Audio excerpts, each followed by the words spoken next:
dengan mengucapkan Bismillahirrahmanirrahim. Assalamualaikum warahmatullahi wabarakatuh. Salam sejahtera untuk kita semuanya teman-teman. Baiklah, kami dari kelompok 4 akan presentasikan hasil diskusi kami. Saya sendiri sebagai ketua kelompok Muhammad Azhar Husni 23345394 dan Nabila Zahratul Sita 23345414, Novita Sari Pasaribu 23345449 dan Puspa Hutianti 23345490, Nadrada Sari 23345506 dan Saudari Yensah Sihotang 23345471. Yang kami hormati dosen pengampu perancangan dan pengembangan kurikulum, dalam hal ini diampu oleh Ibu Tri Kurniawati SPD MPD. Baiklah,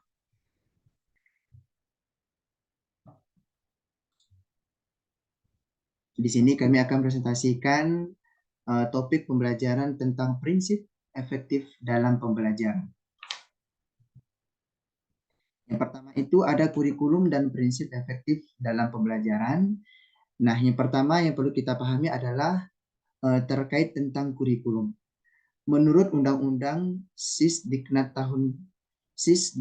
tahun 2003, pasal 1 kurikulum adalah seperangkat rencana dan pengaturan mengenai tujuan, isi dan bahan pelajaran serta cara yang digunakan sebagai pedoman penyelenggaraan kegiatan pembelajaran mencapai tujuan pendidikan tertentu. Jadi secara intinya dapat kita pahami bahwasanya kurikulum ini adalah merupakan sebuah seperangkat atau suatu sistem rencana yang bertujuan untuk menetapkan tujuan-tujuan pendidikan yang ingin dicapai oleh lembaga pendidikan. Yang mana kurikulum ini terdapat 5 komponen. Yang pertama tujuan, yang kedua materi, dan ketiga strategi pembelajaran, organisasi kurikulum, dan evaluasi. Baik, itu saja pengertian dari kurikulum. Selanjutnya pengertian dari efektivitas, hal ini akan disampaikan oleh Saudari Dara. Kepada Saudari Rada dipersilakan.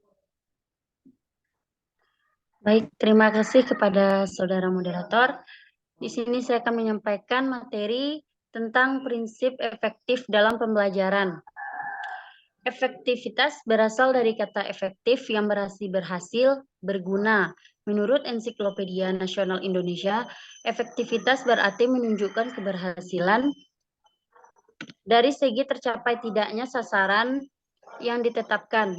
Hasil yang semakin mendekati sasaran berarti tinggi efektivitasnya. Jadi dapat disimpulkan bahwa efektivitas adalah sesuatu yang menunjukkan taraf tercapainya suatu tujuan. Suatu usaha dapat dikatakan efektif apabila usaha itu mencapai tujuan secara ideal. Efektivitas menunjukkan keberhasilan dari segi tercapai atau tidaknya sasaran yang telah ditentukan. Mengembangkan kurikulum pendidikan perlu mempertimbangkan prinsip efektivitas. Yang dimaksud dengan efektivitas merupakan sejauh mana rencana program pembelajaran dicapai atau diimplementasikan. Dalam prinsip ini ada dua aspek yang perlu diperhatikan, yaitu efektivitas mengajar guru dan efektivitas belajar siswa. Dalam aspek mengajar guru, jika masih kurang efektif dalam mengajar bahan ajar atau program, maka itu menjadi bahan dalam mengembangkan kurikulum di masa depan, yaitu dengan mengadakan pelatihan, workshop, dan lainnya. Sedangkan pada aspek efektivitas belajar siswa, perlu dikembangkan kurikulum yang terkait dengan metodologi pembelajaran sehingga apa yang sudah direncanakan dapat tercapai dengan metode yang relevan dengan materi atau materi pelajaran yang bersangkutan. Sekian yang dapat saya sampaikan, saya kembalikan kepada moderator. Terima kasih kepada Saudari Rada. Berikutnya adalah implementasi prinsip efektivitas dalam pembelajaran. Yang pertama, efektivitas mengajar guru. Dalam hal ini akan disampaikan oleh Saudari Puspadi. Silakan. Baik, terima kasih kepada moderator. Izin, saya akan menyampaikan materi mengenai implementasi prinsip efektivitas dalam pembelajaran. Nah, di mana di sini ada 2 poin, efektivitas mengajar guru dan efektivitas belajar siswa. Di sini saya akan menjelaskan yang bagian efektivitas mengajar guru. Nah, di mana guru yang efektif memiliki kualitas dan kemampuan dan sikap yang sanggup memberikan yang terbaik bagi siswa dan menyenangkan siswa dalam proses pembelajaran. Artinya apa? Nanti kita akan bagaimana cara kita mewadahi siswa agar dalam pembelajaran itu terjadinya proses pembelajaran yang menyenangkan efektif, inovasi, sehingga siswa nanti akan aktif di dalam proses pembelajaran. Ada beberapa hal yang memang penting untuk diperhatikan. Yang pertama itu pembelajaran berpusat kepada siswa, yang dimana nanti siswa itu mampu memecahkan masalah. Kemudian ada kerjasama atau pembelajaran kooperatif. Nanti bisa juga kita terapkan model pembelajaran berkelompok di dalam kelas. Kemudian guru kita sebagai fasilitator, yang dimana nantinya akan mewadahi siswa bagaimana siswa itu mampu belajar secara mandiri atau berkelompok. Kemudian hal yang perlu diperhatikan juga adalah pembalikan belajar bermakna. Kemudian ada mengembangkan kemampuan sosial, kognitif, dan inovatif. Selanjutnya ada pengembangan keingintahuan siswa, di mana nanti siswa itu bagaimana cara kita membuat siswa itu merasa ingin tahu, kemudian bertanya, sehingga siswa nanti akan dapat aktif di dalam proses pembelajaran. Kemudian mengembangkan kreativitas siswa. Nah, di dalam mengembangkan kreativitas siswa ini ada yang perlu kita lakukan adalah kita melihat apa minat bakat siswa tersebut. Sehingga nanti misalnya, oh anak ini minatnya ke seni atau dia suka menari. Nah, kita ajarkan mereka, kita arahkan mereka, kemudian kita berikan motivasi sehingga siswa tersebut bisa mengembangkan kompetensi atau potensi-potensi yang sudah ada di dalam diri mereka. Kemudian yang terakhir mengembangkan kemampuan menggunakan ilmu pengetahuan dan teknologi. Nah, di sini ilmu atau pengetahuan bukan hanya didapat dari guru saja. Nanti bagaimana cara kita memberitahukan kepada siswa bahwa ilmu itu didapat dari banyak hal. Tentunya nanti akan kita perkenalkan teknologi-teknologi sehingga siswa bisa menggunakan teknologi dan hal yang semacamnya yang akan menunjang proses pembelajaran mereka. Baik. Saya rasa cukup sekian materi dari saya kembalikan kepada moderator. Terima kasih. Terima kasih kepada Saudari Puspa.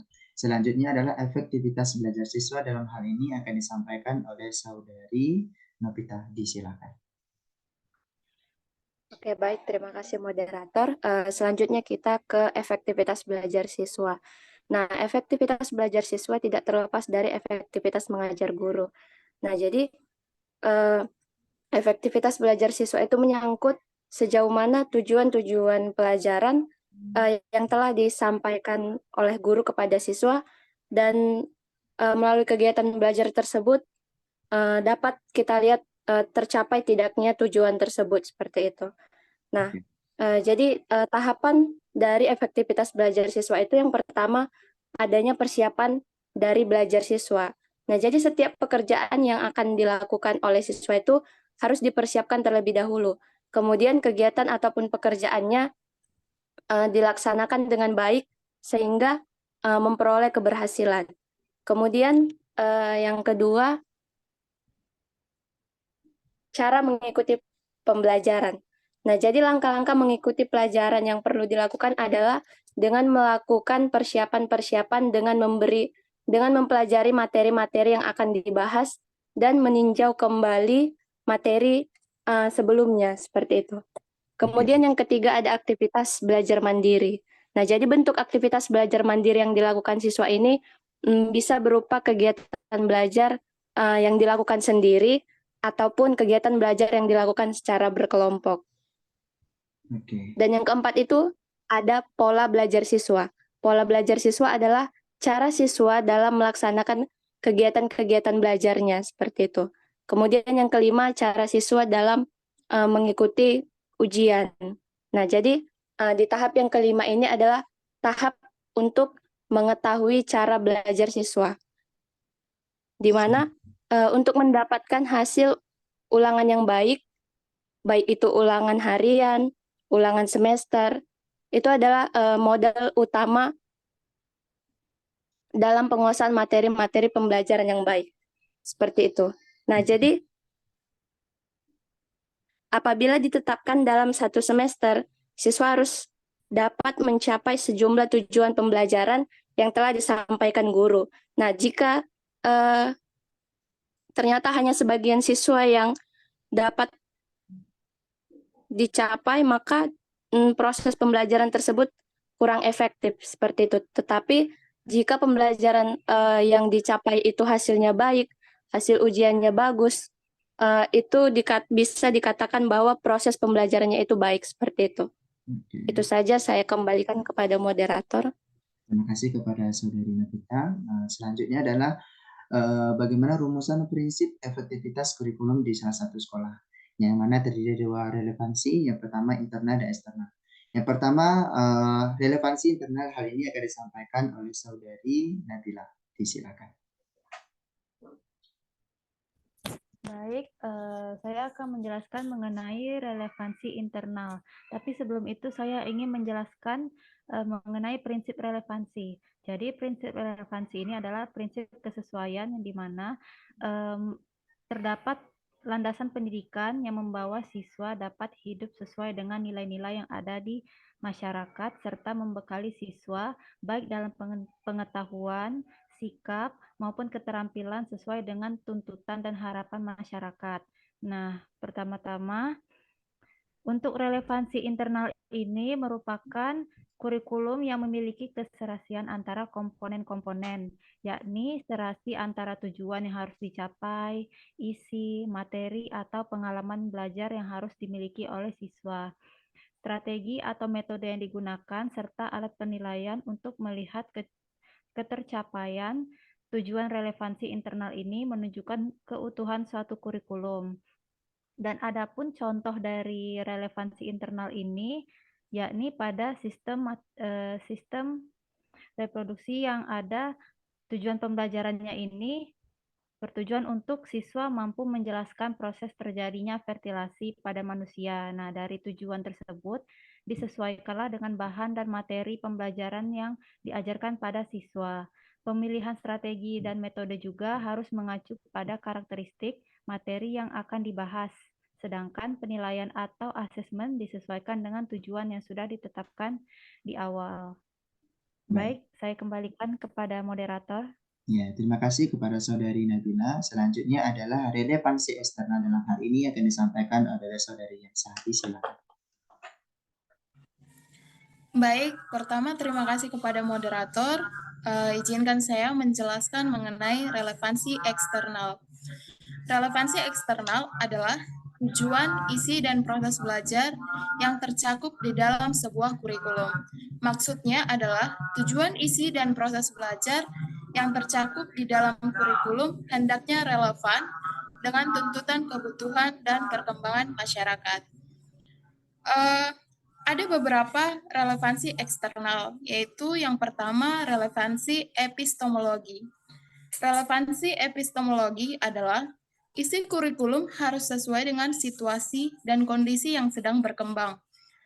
Pada relevansi epistemologi, peserta didik juga diajarkan untuk mengikuti perkembangan dan teknologi informasi yang ada pada masa sekarang ini. Contohnya, ketika mengajarkan sebuah materi, guru dapat menggunakan media ajar seperti audio visual supaya pembelajaran itu menarik.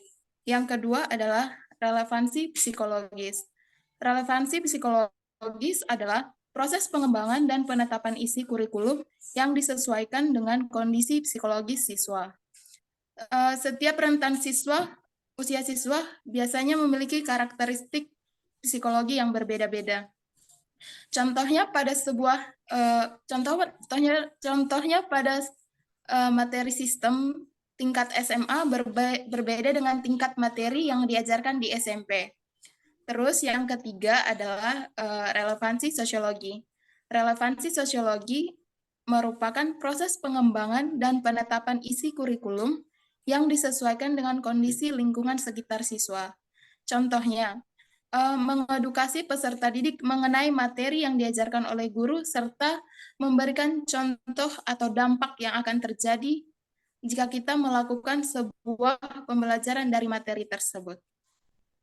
Demikian materi dari saya kembalikan kepada moderator. Ya, baik, terima kasih kepada Saudari Yansyah yang telah menyampaikan relevansi eksternal.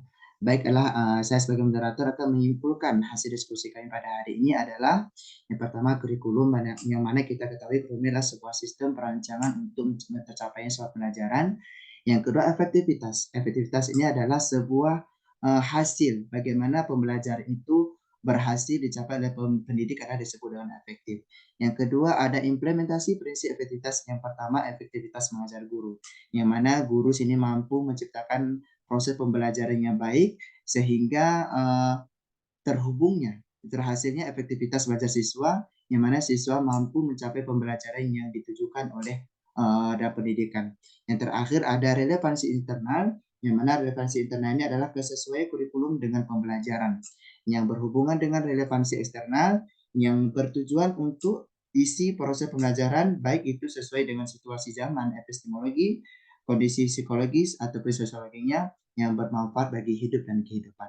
Baik, terima kasih. Hanya ini yang mungkin dapat kita sampaikan kami dari kelompok 4. Mohon maaf dari segala kekurangan.